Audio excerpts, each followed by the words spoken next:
Well, it's official. I have the toughest job in the world, and I don't care if you work on an oil rig. I don't care if you're on ice road truckers. I don't care if you're one of those guys scooping crabs up out of the ocean in the treacherous sea. I have to watch Badger football for 3 hours every Saturday. And in terms of mental torture, it doesn't get worse than that. Overreaction? Or are we good? Can we move on? No overreaction. None. I have no words for that. Wisconsin falls 34-0 to Ohio State. Another game with a whole lot of nothing for the Badgers. 10th straight loss to a Power 4 opponent. 5th straight loss on the season. I'm sort of done being bothered by this. I mean, you could kind of tell at media availability on Tuesday that it was all but packed in. I mean, the tone outside of everybody except Ricardo Hallman was borderline depressing.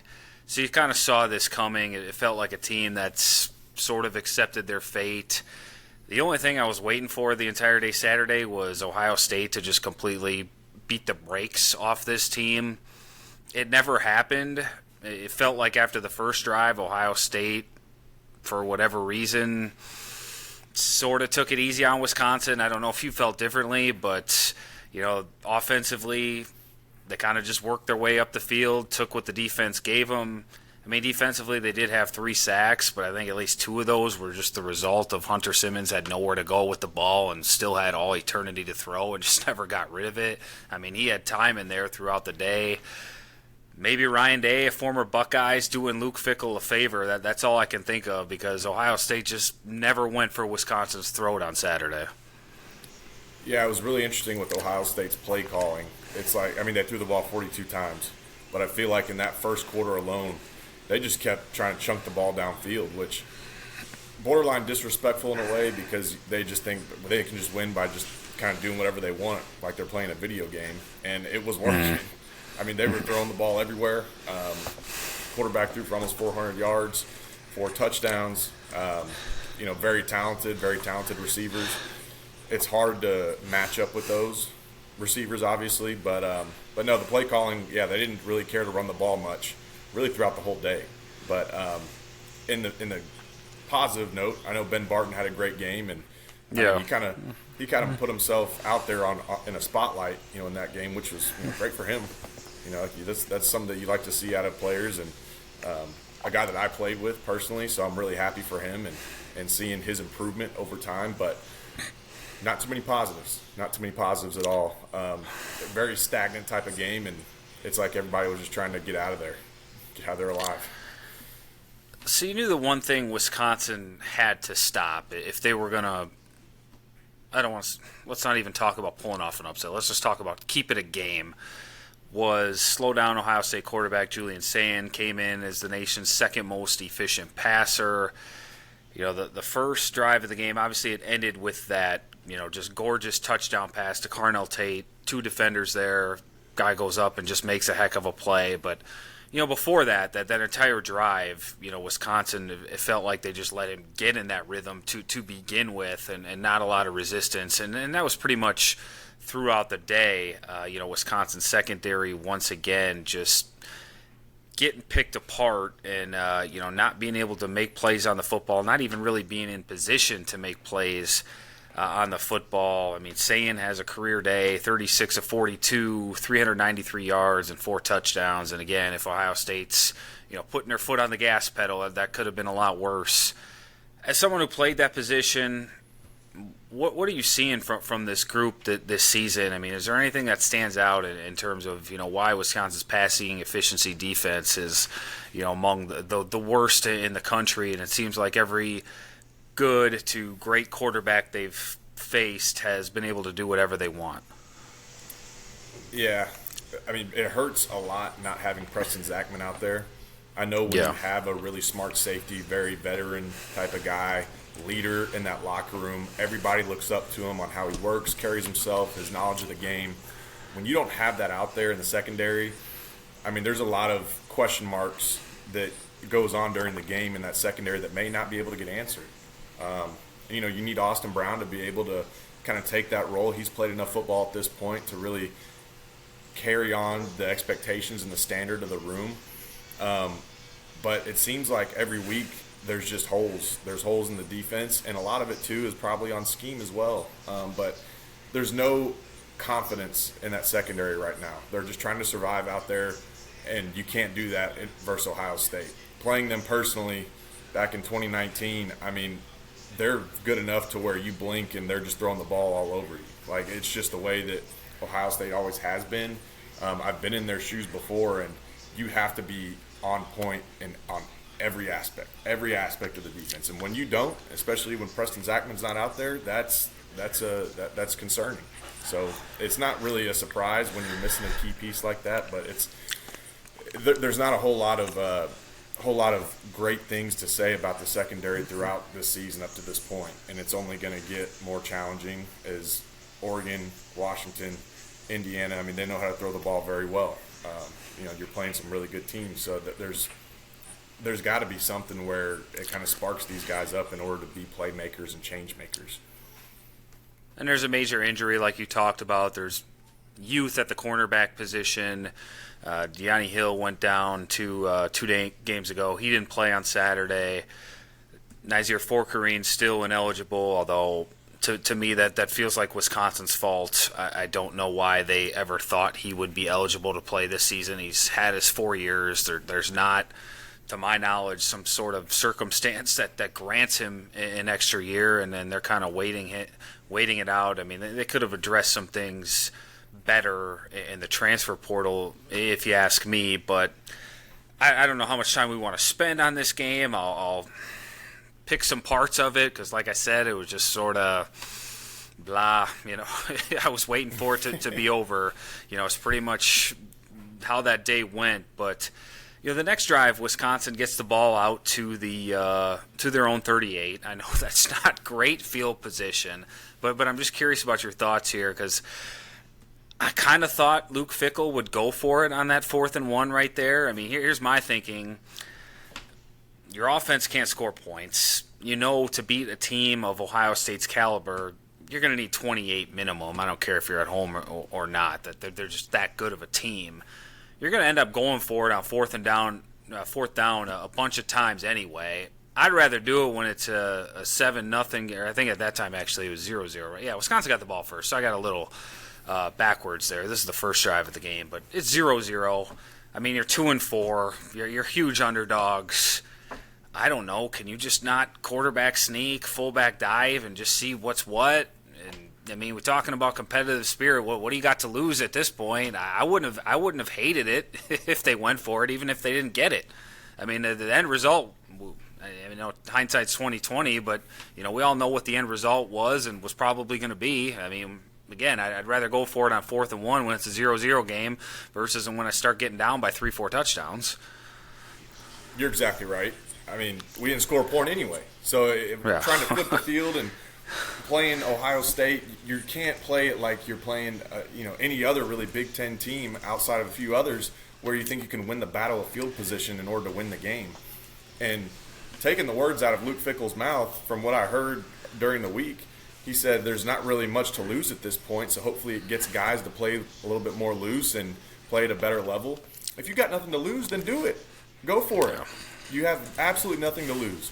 And I think the fans and the players would probably appreciate that. They'd be fired up to say, hey, we're trying. We're trying here. We're taking risks, and this is kind of what it's going to take to at least stay in the ball game or bring a little juice to the game. So conservative at this point in the season against a team like that, there's no need for it. No need at all. Go for it. Try to make something happen. Some sort of momentum has to swing, and it doesn't. And there was very minimal. You could probably name less than a handful of plays that actually created some sort of juice on the sideline. That's the other thing. This team lacks momentum-changing plays or just anything real positive happening. I mean, this is the 3rd or 4th game where it's felt like they just put the pads on and went through the motions. Now, it's not everybody. You mentioned Ben Barton. We'll talk about somebody here in a little bit. I mean, there are a handful of guys that I felt battled, but from a team perspective and just getting somebody who can get home to the quarterback, get a strip sack, and give the offense good field position, or just somebody on offense who you can get the ball to and just say, hey, go make something happen, go make a play, go make somebody miss. There's just nothing to cheer about if you're a fan. There's nothing.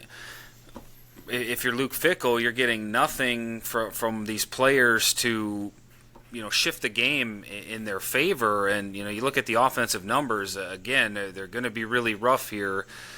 Hunter Simmons, 6 of 12 passing, 54 yards. Wisconsin as a team, 144 yards of offense. 50 of those came on the final drive against Ohio State's reserves. Wisconsin only gets 9 drives. 5 of them were 3 and outs. They didn't even get inside the Ohio State 45-yard line until that last series of the game. And Fickell, after the game, was kind of asked about, how do you sell hope to a team that can't score points? Because right now they're averaging 5 points per game in Big Ten play, and some of those are garbage. Half their points exactly in Big Ten play are garbage time, meaningless scores. You take those out, you're at 2.5 points per game. So how do you sell hope to a team that's down to its third string quarterback? Even if they play their second string quarterback and Danny O'Neal, it looks like it's not going to make that big of a difference. How do you sell hope to a team that knows they probably have to win like 3-0 in overtime, triple overtime? We'll say. I've never been a part of an offense that has struggled this bad. I mean, we've been on some teams where defense might be carrying more than the offense. Offense is trying to figure it out. I mean, I've never experienced something in my entire life of playing football of a team that has scored 1 touchdown in the last 12 quarters. I mean, I've never been a part of it, so I don't really have an answer to that necessarily. But you want to just create some juice. Who are your playmakers? Who are the guys that can really spark up the sideline? Maybe obviously spark up the crowd, but you need to spark up that sideline. Put guys in that are celebrated on that sideline for making big plays and being able to just create some opportunities. They may not have them all the time. It may not work all the time, but if you're at least trying to create that, and I don't know if that's a different quarterback, I don't know if that's a different running back or receiver that you're trying to give the ball to more, I don't know, but that's the best answer I can give you is giving guys the ball with players that players can rally behind. That's the best thing you can do, because then it just creates some momentum, spins the wheel a little bit, and then you might have some spark out of it. I'll tell you who they should get the ball to. Sean freaking West. That's who needs to get the ball. I did a poll in the fourth quarter about who should start at running back next week against Oregon. Sean West won about 70% of that vote. The fans have spoken. I mean, look, I'm not saying the guy – I mean, clearly I'm being sarcastic here with whatever I say next. Don't take it too seriously.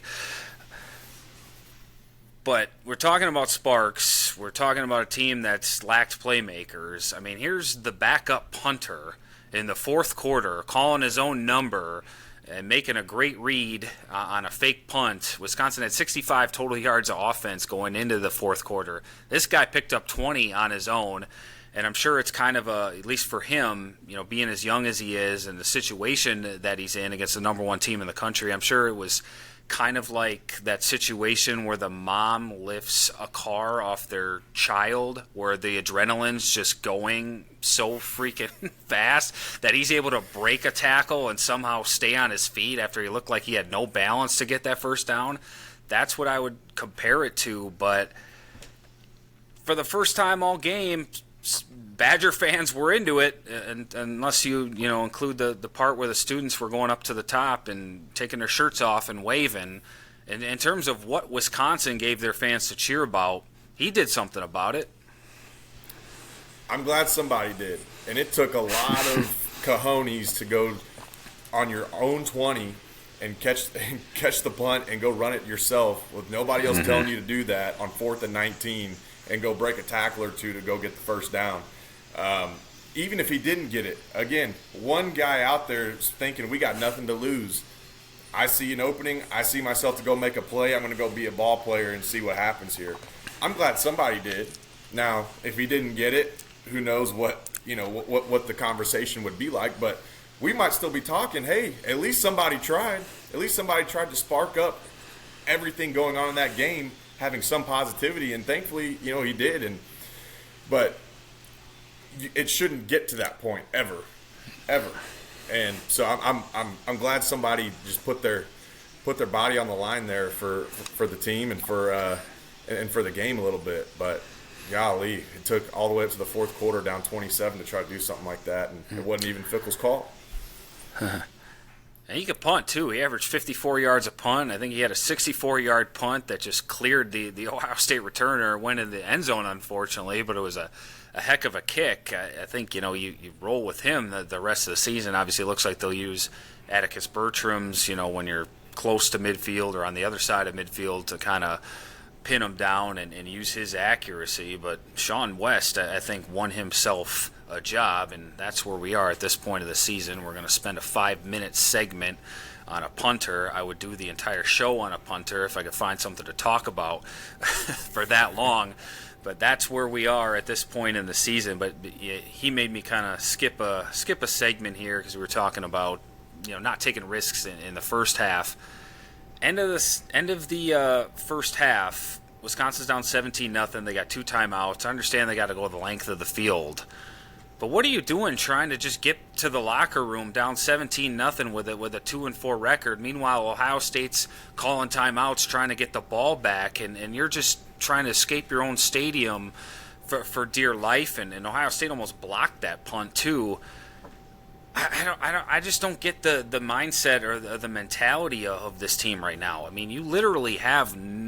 I shouldn't say you have literally nothing to lose, but in terms of what type of team this is, you should be thinking I have nothing to lose if you're Luke Fickell. If you end up punting and giving Ohio State the ball back with 30, 40 seconds left, so what? I mean, how do you expect to instill confidence in these players, if you won't let them play when you need points in these critical situations? And on the flip side of it, the damage that can be done by Ohio State if you fail is minimal, all things considered. Worst case scenario, so what? They tack on another touchdown.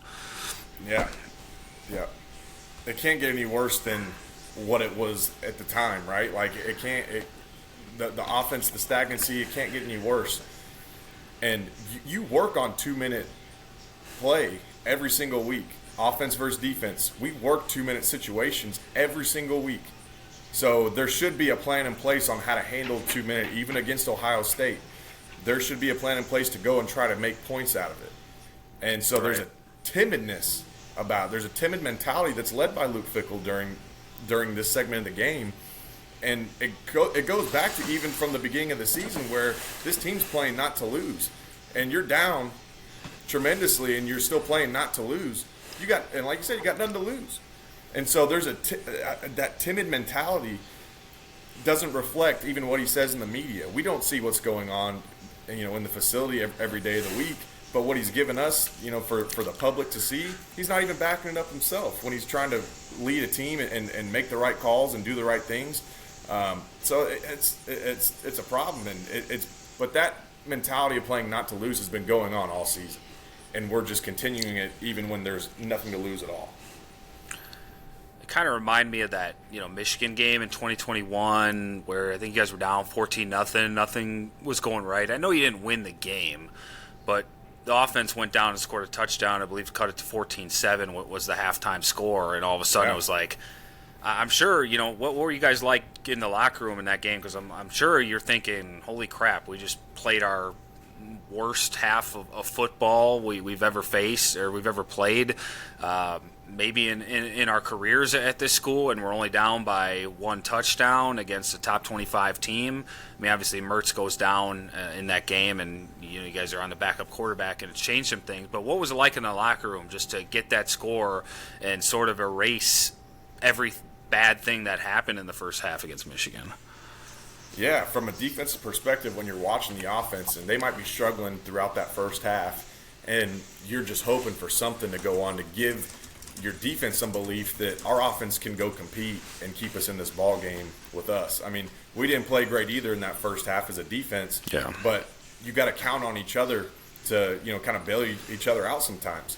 And I you can correct me if I'm wrong, but I believe Graham hit Chimere DK at the end of the first half there. That was the play. And when we saw that, we're like, shoot, our offense can do it. They're capable. So if we can make our adjustments on defense and our offense can go do that because they just proved that they can, shoot, we're in this freaking game. And so that mentality and whatever we're telling each other in the locker room while we're sitting there, it's a completely different mindset than being down 14. Completely different mindset. So you're exactly right. It sparks something different. It gives your team some hope when you can kind of reset a little bit going into the second half. So it means a lot. It's a big deal. And I know you didn't end up dealing with it all season, but watching an offense struggle to this degree that Wisconsin is right now, what's this doing to the Badger defense at this point, who probably goes into every game thinking we have to pitch a shutout, we have to hold teams to one score because we're not going to get any help. And I'm not going to absolve them from everything because, like I said, I mean, they're not getting the game-changing turnovers that can give the offense a short field. Wisconsin's having to drive the length of the field pretty much every time. I mean, they could do more, but at the same time, I got to imagine that the mental toll is just a lot to overcome for a team in general that's trying not to fall apart. Yeah. And as a defense, we were the number one defense in the country in 2021. We were playing at a high level. We knew what we could do. Now, when you're not playing at that level necessarily as a defense, don't get me wrong, like there's a lot of good parts on that defense that they're playing in some aspects, but when you're not at that level too, then you're not as confident in yourself either. So it's just stagnant from both sides then. The offense isn't holding, and as a defense, you may not be as confident to go do what you need to do to even try to stay in the ball game.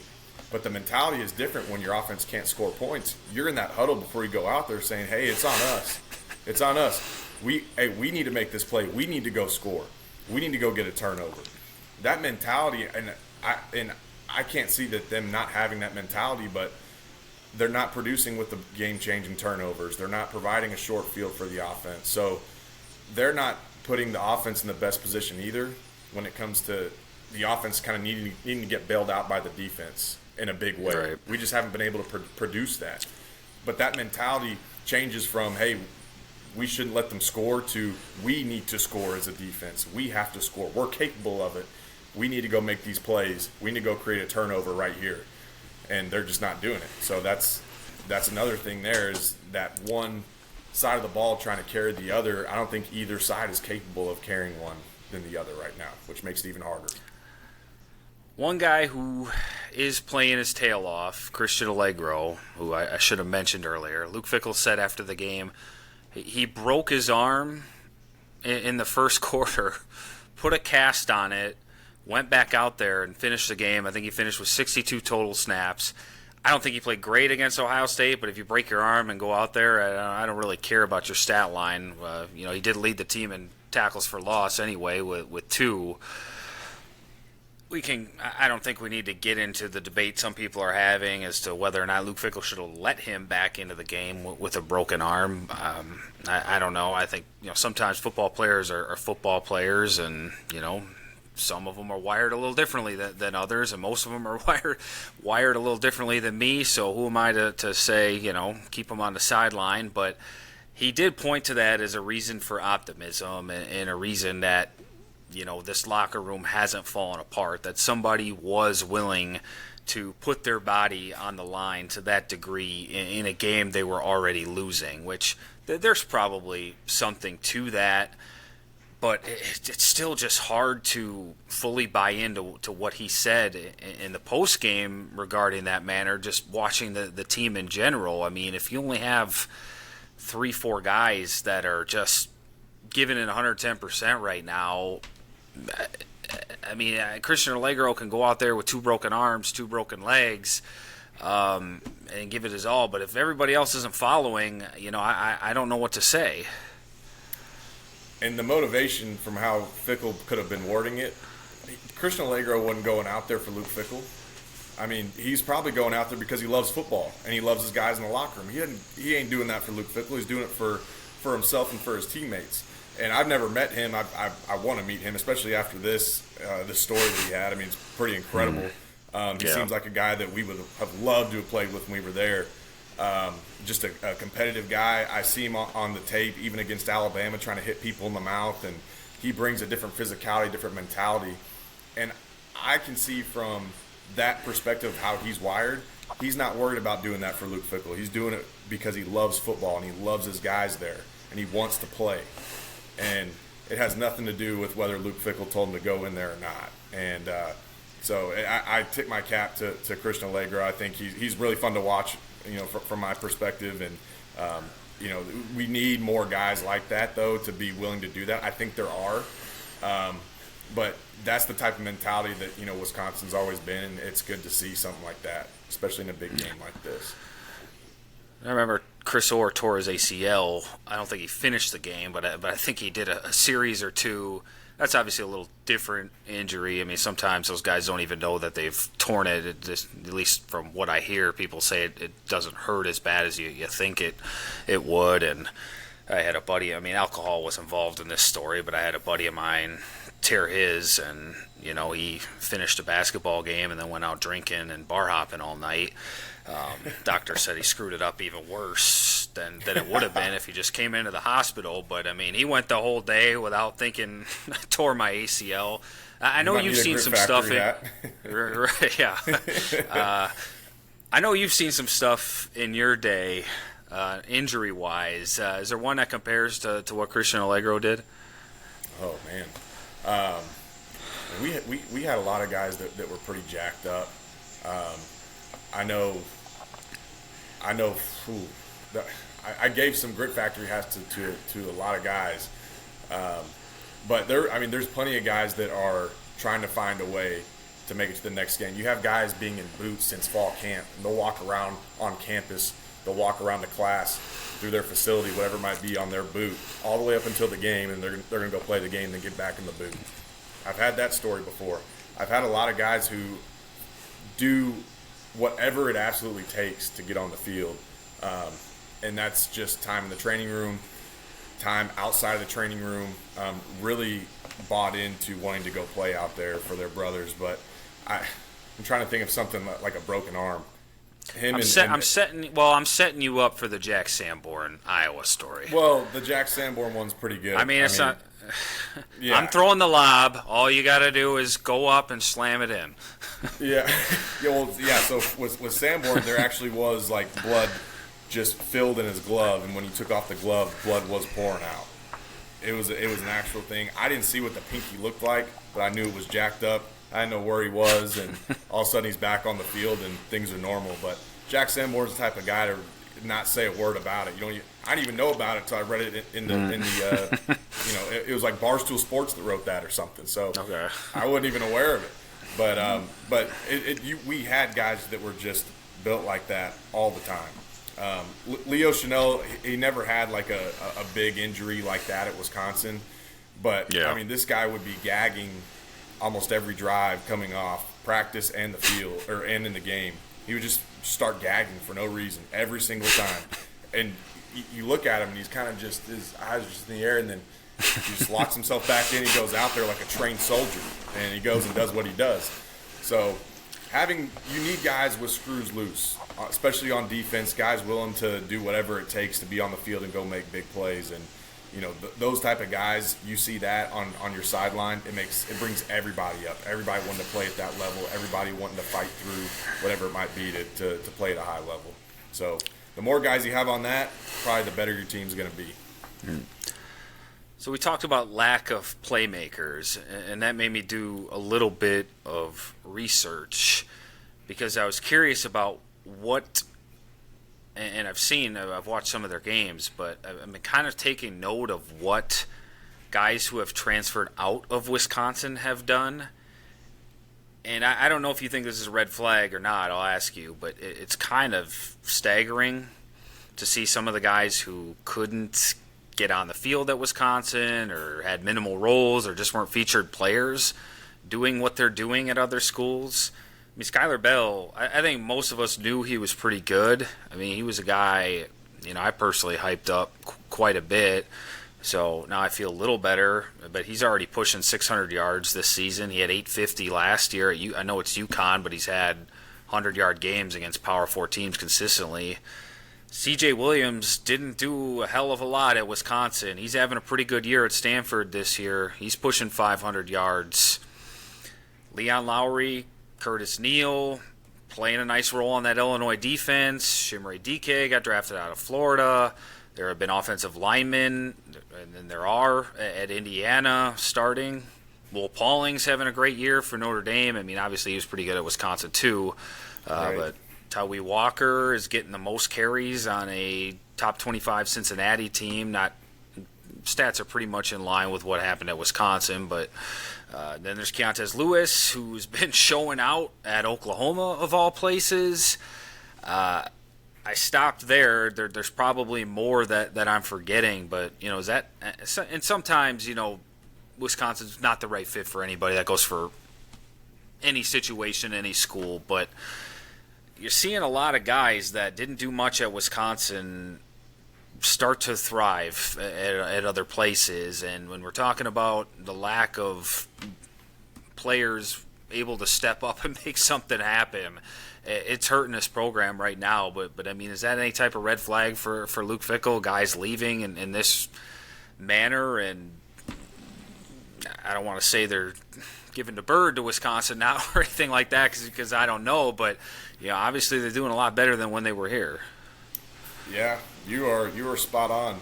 And I think if it was like one or two guys, we wouldn't really be having this conversation. But it's pretty consistent across the board. I'll add Riley Nowakowski there at Indiana. I saw him catch a 37-yard screen for a touchdown against Illinois, and he's having the time of his life over there right now. So it's consistent, right? And you're telling me that you lost all these guys and you couldn't find a role for them on the field? Or, I mean, and I know these guys. I played with a lot of these guys. You couldn't keep them happy at Wisconsin. They loved Wisconsin. They loved that locker room. They wanted to be there. And I don't know what was said, what was done. There's a lot of things behind closed doors after the season on telling kids, hey, you're not going to play here. You should probably get in the portal.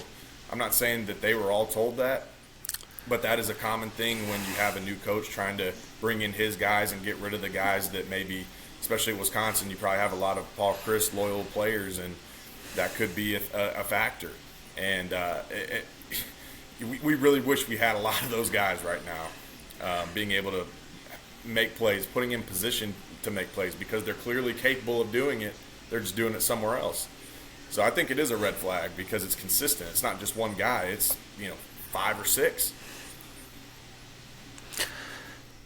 So is it safe to say you are still out on Luke Fickell now that we turn the page here? I mean, did anything happen Saturday that made you change your mind?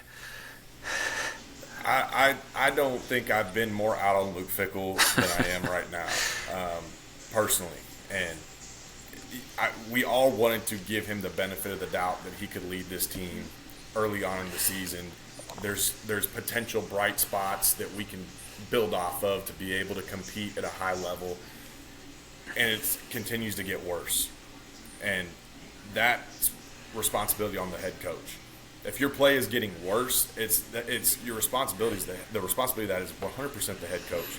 So there are things going on that's with these players and the Luke Fickell connection that's getting worse. It's getting worse, and the product shows. I mean, I don't even have to talk about in detail on a lot of it. I mean, it just shows on the field. It's getting worse. And it's not guys being bought out because they hate Wisconsin. If you go and play Wisconsin, you're a student athlete there, you freaking love the place. You have to be a little bit wired different if you really don't like it. It's not the school. It's whatever's going on in that locker room and in that facility, in practice and in meetings. I will say this. I was told that, I mean, when as long as I was there, the 8th floor where the coaches' offices are, players were up there all the time. all the time. You could find a player in every single position coach's room in their office watching film, getting better, just kind of joking around with the GAs and analysts in the office. Like, they're flooded with players on the 8th floor. Nobody goes up there anymore. Players don't go up there. It's not a thing. There was a player that was up there last week, and Luke Fickell was like, "What are you doing up here?" Like, I don't see players that. What are you doing up here? That is a prime example of that disconnect right now. I think that is one of the main things, and it made me so sad to hear, because the 8th floor was one of the best parts of playing there. You know why I'm mad at Luke Fickell? Because I ended up on Old Takes Exposed yesterday for something I said 2 years ago. I don't remember. I kind of remember the tweet. I have to check the date, but I think it was the Big Ten opener against Purdue. I believe, if I'm not mistaken, if that's the right date, the tweet. It was kind of it was kind of serious, so I got to own it. But it was also kind of a joke because they rolled out. I mean, they were doing all these trick plays, and Mordecai's running around like chicken with his head cut off. They were just a different team all of a sudden.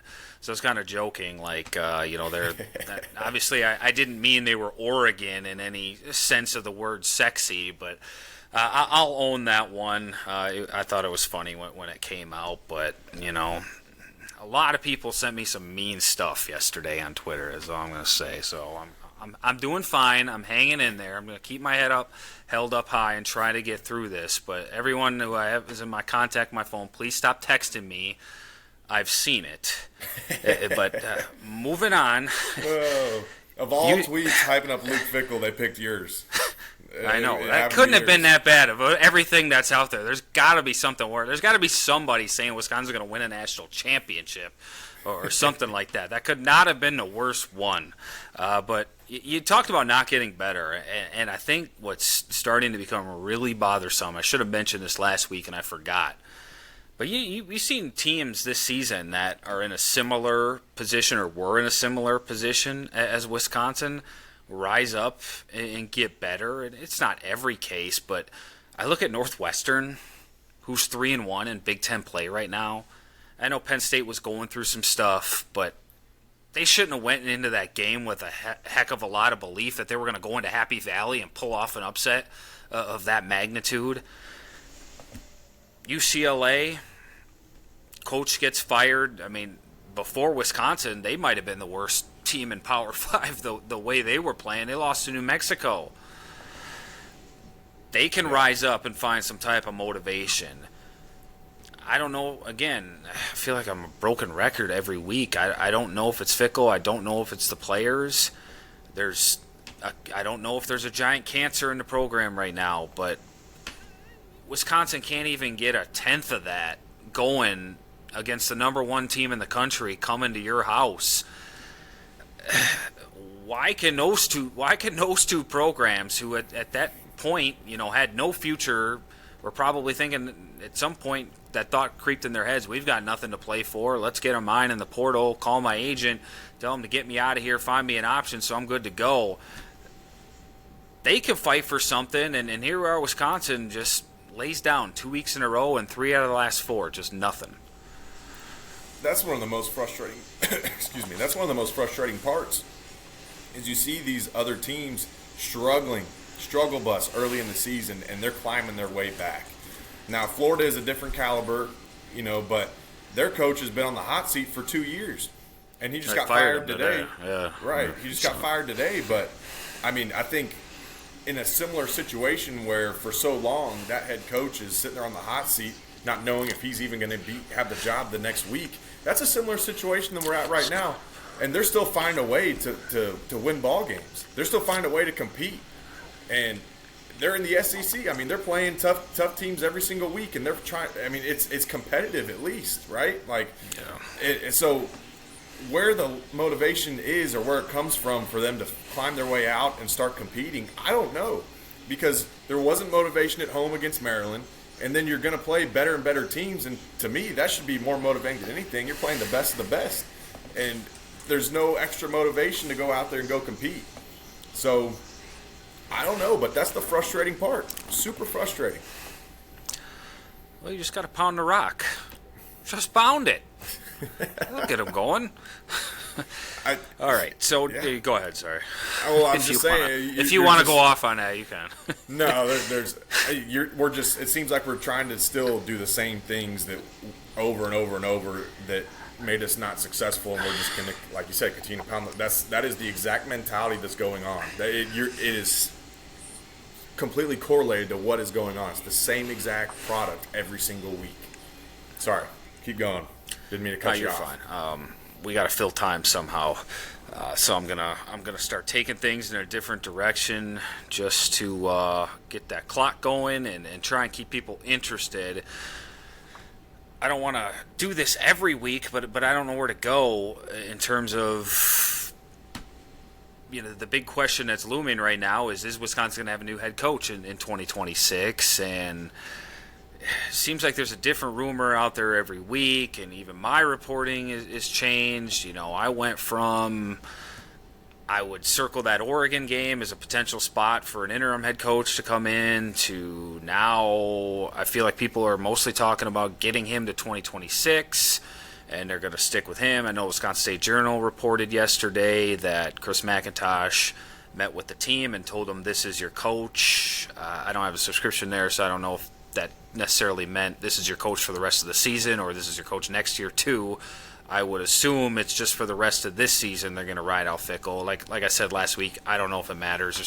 There's not a Jim Leonhard on the staff who's maybe going to do something different for the team and get them going in a different direction. Most of these guys are buddies with Fickle, unless you want to go Matt Mitchell. But again, we're talking about a former Division II head coach that. I could be wrong, but I don't think things change overnight, regardless of what you do. So let's talk about Jim Leonhard, because I know a lot of people want to see him back. We've already beaten this to death in the sense that as long as Chris McIntosh is the athletic director, he's not coming back to Wisconsin. That bridge is burned. But if you don't want to blow this program up completely, he's the guy that heals everyone in a sense. There's sort of this forgiveness factor that comes in. Everyone kind of gets down on their hands and knees and says they're sorry. Jim Leonhard says he missed us too. Everybody hugs. We move on. And like I said, there's this healing thing that goes on if you were to hire him. But the deeper this thing gets, I've just been thinking about this all week, the deeper the mess gets this season, you may feel differently, but I wouldn't want to hand him this job.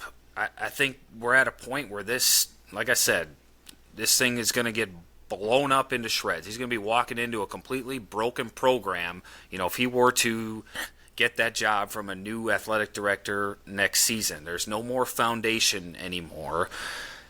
The program would be in ruins, essentially, assuming you move on from a coach after 3 years, things went incredibly bad down the stretch. Wisconsin probably went 2-10, got blown out in every single game.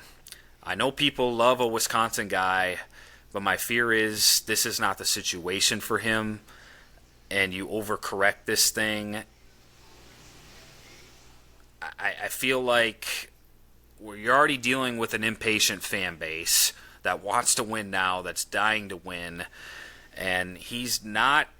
Maybe he's changed. Maybe I don't know him as well as I think I do, but he's not the transfer portal guy in an era where, in a situation too, where Wisconsin would need to build a whole new roster overnight. Big on relationships, big on high school recruiting and development. Now, I've never been on the other end of the phone with him during a recruitment call, so I'm spitballing a little bit, but what he brings to the table is very much, from a culture perspective. I think that's fair to say.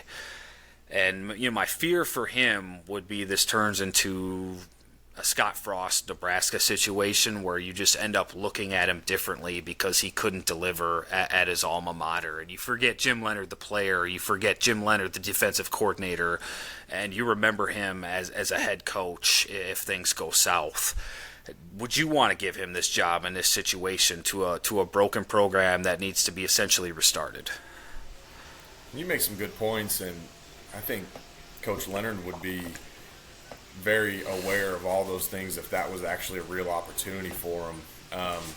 But with him having to come into a broken program, a program where players are possibly bought out, players look at this program differently who weren't there when he was there, right? Like, they don't know Jim Leonhard how we knew him. And right. That's a different bridge to build a trust with players, which he would 100% be able to do. But this fan base would have to give him time to be successful here, trying to rebuild what was broken down, even to get to that point and then extend past that, right? So he's got to learn too. He's never been a head coach before. I mean, right. this is all right. very new to him, and he's walking into a very different world than he left it a few years ago. I mean, college football has completely changed. Yeah, and I think he would be really good in the portal, honestly. Okay. I think his mind from being in the NFL and now from a coaching perspective being involved in the NFL, and I think him being able to see talent that way, being able to evaluate. I heard some breakdowns of how he would build his program even before all the portal and NIL really blew up, but yeah, he would have the right resources in place to be able to make those decisions. I know he would, and he knows himself very well, and he would never go outside of his responsibility in order to try to make something fit. You know, he would make sure he would have the right resources with him to guide him on those things. He's a very wise guy when it comes to the game of football, and I think he would be just fine from that portal perspective. Now, like you said, I mean, it would be rebuilding completely from the ground up from a coach that's never been a fully head coach before. And so that would be something that he would be aware of and see if, like, it would even be worth it to him. But I had a former teammate text me last week and said, if we get a new AD, the first call needs to be Jim Leonhard, and he just basically needs to say, let's go prove everybody that burned you, prove them all wrong. This is your opportunity to do it. And it fired me up. I'm like, shoot, that would be electric, you know, if that situation ever came about. But oh, it would. There's a lot of factors that go into it, and you know, the risk of his legacy there, you know, that is a risk, because the head coach is, I mean, that's kind of your mark on a program once you're the head man of a program. And we've seen numerous examples of that from other schools. So he would have to, and he would be aware of that, obviously, but that is the risk, is, you know, and I truly believe that he would find a way to be successful. I know him I played for him, so I'm biased in a way too, but I also know who he is, and I would fully be on board and ride with him and completely believe that he would figure it out just because he's that smart. And you would get back into coaching under him, right? You would take that, Jay. You would go back into that world, wouldn't you? It would be really hard to tell Jim Leonhard no if he gave me a call. Yeah, you still got to do the podcast. Put it in your contract. That's right. Another name I wanted to ask you about. I know we're getting way ahead of this thing, but again, we got to fill time, and we got to keep the people interested. And this is what's going crazy on the board, is speculation about who the next head coach is going to be, and we don't even know if we're going to have a search here in November, December, but let's just do it. You know Dave Aranda a little bit. He recruited you, I think you said off the air last week. I know he hasn't done great at Baylor, up and down, won a Big 12 title, though, won a Sugar Bowl. You know, there's some rumblings that, you know, he could be looking for a different situation. I don't think it's the right fit for him. He's a defensive-minded coach. Big 12 has changed a little bit, but when he got in there, that's a conference that doesn't care about defense. And, you know, as a defensive coach, his offenses, you know, put up pretty good numbers. I have a soft spot for the guy. I knew him a little bit when he was defensive coordinator. I mean, he was always really good to me, so that's why. And I'm just gonna confront my bias right now that I have a soft spot for him for that reason. But you know, I've talked to him off the record. Actually, it probably was on. I think he said it. I had a podcast appearance with him. He actually came on. One of the reasons, you know, after he left Wisconsin for LSU, but he basically told me, yeah, he loved his time at Wisconsin. It was really hard for him to go. His family loved it at Wisconsin. came down to it, LSU made a massive offer of $1 million as defensive coordinator. Today, that doesn't sound like a lot. So if you're new to college football, at the time, that was a huge freaking number to offer a defensive coordinator. Wisconsin just couldn't come anywhere close. But we know he loves Wisconsin. We know his defense works in the Big Ten, and I think a lot of people would be open to bringing that 3-4 back because when he was here, he had 3 of the best defenses in the country. And don't forget, Jim Leonhard copied a lot of those principles and implemented into what he was doing. I mean, I don't know if Jim Leonhard is as good a coach as he is without Dave Aranda. And, the other part of this, too, is Dave Aranda, I believe, if my intel was right, Chris McIntosh asked him to interview at the time. He and Jim Leonhard are, I don't know if they're pretty close, but they obviously have great respect for each other. Aranda wasn't going to do that to Jim Leonhard and take that job after he got passed over. So I don't know if it ever got to the interview stage, but, from what I was told, he was a guy Wisconsin at least wanted to seriously look at. What do you just remember about him from your days when he was recruiting you? Yeah, I mean, from my short time with him, but I've also heard a lot of great stories about him of people who played for him. Chris Orr went back to Baylor for a little bit before he, jumped around to a few school or to one other school to go to Kansas City now. But he coached with Dave Aranda a few years ago, and they have a great relationship. So I've heard a lot of great stories about Dave Aranda and how much of a player's coach he is. Just people willing. And one of my high school teammates actually is coaching there now. I mean, so you see. Okay. Wanting players to go back and serve with that coach, right, and give back to what he's given you, I think that speaks volumes of how he is as a football coach and how he's a relationship builder to his players. And then you also add in how smart he is. I mean, I've heard amazing stories of how smart of a football coach that he is, and putting him in that role, fitting him in the Big Ten, I think he'd be a great fit. And I think the players would really would really ride for him. And having that experience at Baylor, he has a lot of experience as a head coach now. And kind of things that he would like to change maybe at Baylor, it might be a little bit different the way that Wisconsin is than Baylor is from a culture standpoint, school standpoint, recruiting standpoint. He would have a completely different outlook now probably than what he was as the defensive coordinator several years ago. He's learned so much at this point. He's experienced. I think that would be, that could be a possible good fit. And he's shown that he's had success as a head coach. Let's not forget, this was a guy that came under Gary Anderson, too, and was retained by Paul Chryst. I mean, that almost never happens in coaching, where the new guy comes in and keeps somebody from the old staff. They generally clean house and bring in their own guys. I think that should tell you something about how good of a coach he is, but I don't necessarily know or think, he would be plan A, but, if you don't get plan A, I would personally think that's a pretty good hire to pick up for those reasons. So now we got to turn the page to Oregon. I know a lot of people have been dreading what's coming on Saturday, because Ducks, and to make matters worse, the Ducks lost at home to Indiana 2 Saturdays ago. So now they're on a warpath, and they go into Piscataway and beat the crap out of Rutgers 56-10, and if you're lucky, if you're Wisconsin, you're lucky, maybe they got it out of their system a little bit, but they opened up as 34.5 point underdogs. Let's just say you're a betting man. You taking Oregon or Wisconsin? 35 is a lot of points. I still think you take Oregon, though, right, at home? It's a lot of points, and it's still an angry Oregon Ducks. I watch. One of my favorite head coaches to follow is Dan Lanning. From a leadership standpoint, relationship standpoint, they do this with their media team, kind of their weekly prep, and I watch it every week because I love Dan Lanning's messages to his team. And after one loss, I guarantee you he is doing everything he can for that to never, ever happen again and leaving zero doubt. So they are coming for every single opponent on the rest of their schedule from here on out to leave no doubt that they are still a top 3, top 2 team in the country. And so he is going to prove that every single week, and we are next up on his list. And the motivation, you probably saw it from last year on just how he was able to get his guys prepared to playing in Camp Randall.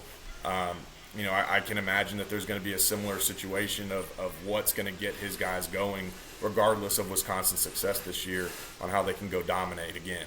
And so that's what concerns me about Wisconsin playing Oregon is who's in charge of with their head coach, and they have a lot of really good players. I mean, we thought Julian Sane was a really good quarterback. You got somebody head-to-head having just as good of a season in Dante Moore. And they have some weapons at receiver, young guys. I mean, it's this challenge does not get any easier than last week. I don't even know what Dan Lanning's message could be to fire him up. Hey, the grave is built. They covered it with dirt. Now we're going to go in there with cement and seal it shut forever. Does that get him going? I don't know. I don't know how you fire him up. I think it might be the biggest challenge of his coaching career. Not getting the win, but just getting his players fired up. Because, I mean, there's nothing there from a motivational standpoint unless Wisconsin, a player just comes out and say, hey, we're going to beat the crap out of them on Saturday. I guarantee it, which they're not going to do. Yeah, well, and you see what happens with bulletin board material at Oregon. I mean, with Oklahoma State, with Coach Gundy, and I mean, and it never works out. So if Wisconsin wants to bring them any bulletin board material, let's stay away from that as much as possible. I mean, let's tell the players not even talk to you on Monday, right? How about this? Wisconsin plus 52. Who are you taking? Plus 52. I mean, now we're talking. There might be some cover. We might be able to cover plus 52. Okay. We'll see. Last thing, before we wrap it up, I touched on media availability last week. Borderline depressing. It was kind of easy to know what was going to happen. How do you approach this week, if you were in these players' shoes? Because you can't come out and exude confidence because everyone's going to laugh at you or scoff at you. You can't do what you did and mope around either. I mean, what do you say in these things where you're kind of damned if you do, damned if you don't? I mean, I don't even want to ask them questions at times just because there's nothing they can say that's going to get anybody on their side, and at the same time, like I said, there's nothing they can say that